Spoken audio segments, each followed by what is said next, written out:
जनकल्याण प्रतिष्ठा दिवस उपलक्षे नीलगिरी उपखंड श्यामसुंदरपुर पंचायत कार्यालय निकट में एक गण दौड़ कार्यक्रम अनुष्ठित हो जाएगी। कार्यक्रम में मुख्य अतिथि भाव समाजसेवी शरद दास और सम्मानित अतिथि भाव लक्ष्मीधर दास जोग देते।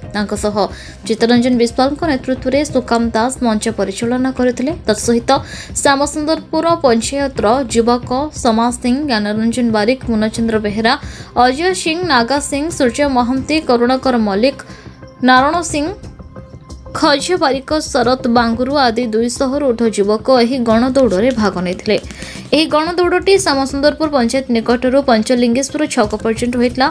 जनकल्याण संगठन प्रतिष्ठा दिवस में जोगदे मुख्य अतिथि श्री दास कहते आज युवपीढ़ी कालीर भविष्य। युवावस्था जनकल्याण कार्य जारी रहिले आगामी दिन में यह एक सुस्थ समाज गठन होबार एक प्रमुख भूमिका ग्रहण करिबो।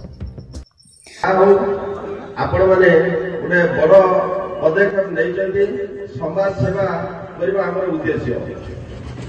समाज सेवा हला मानव सेवा ही माधव सेवा। हमर लक्ष्मण भाई जो कहउले। नीलगिरी देवाशीष दासों का रिपोर्ट, न्यूज उपांत खबर।